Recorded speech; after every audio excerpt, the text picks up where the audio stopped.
Okay, this section, I'm going to look at number 103 fully, but I want to really try to focus on how we did it in class.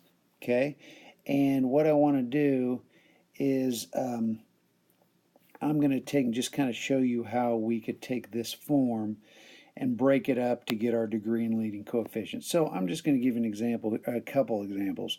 101, for example, if I multiply this out, I'd have an x cubed plus a 6x squared. That would be a positive x cubed plus another term. I'm not worried about those other terms. So that'd be a degree of 3 with a leading coefficient of a positive 1. Okay, this next one, I would have an x cubed, and this factor would give me an x squared if I FOIL, as well as some other terms, an x term, specifically a minus 6x and a plus 9. I then distribute the x cubed through that quantity. Ultimately, I would have an x cubed times an x squared term, and then some other terms that are smaller. So I would have a positive x to the fifth plus some extra terms. So this one would be positive 1 leading coefficient, degree 5, and have end behavior that looks something like this out on the ends with some stuff in between. Okay, so I'm going to do specifically 103. 103, if I multiply it out, is going to have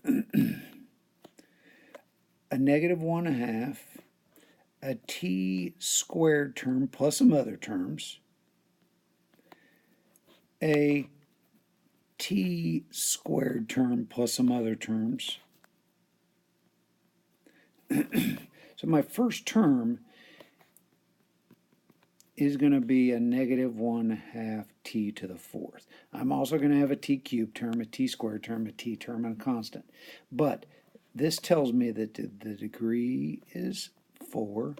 The leading coefficient is going to be negative 1/2 if it's all multiplied out. The end behavior, a negative x to the fourth curve, is going to be down on both ends like a negative x squared curve. Now this one's already factored. My zeros with their multiplicities, since negative 1/2 can't be 0, I'm not worried about that one. Okay, I have t minus 4 equals 0, my second factor, so t equal 4. It has a multiplicity of 2. My third term, or third factor, has t plus 4 equals 0, so t equal negative 4, multiplicity of 2 as well because of that exponent. So the book asks you to graph this with a calculator.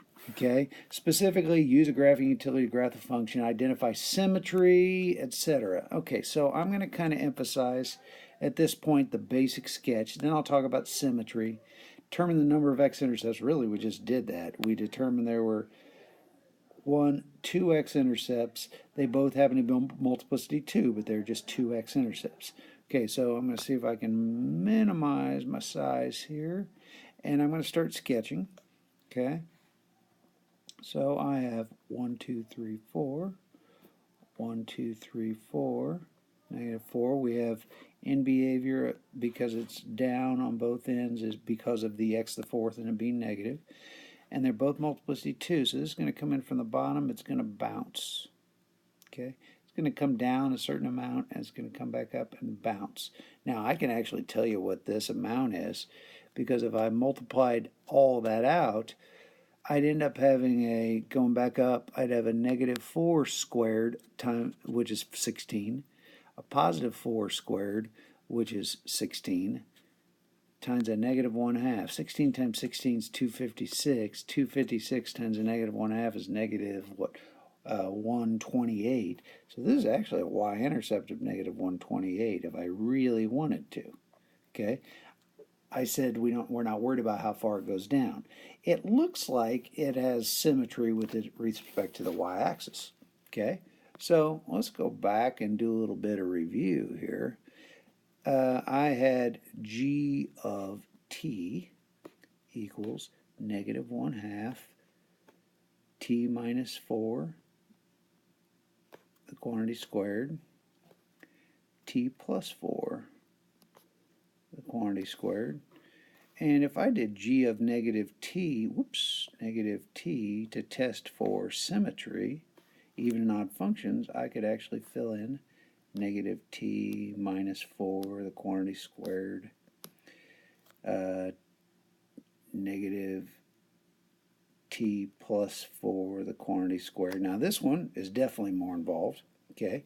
And I know it's going to be y-axis symmetry, I can see it, but I want to take you through the math that goes with it. So once again, I'm going to move this a little bit, minimize it. Okay, so I want to compare this guy somehow to this and this, because I want to know if their opposites are exactly the same.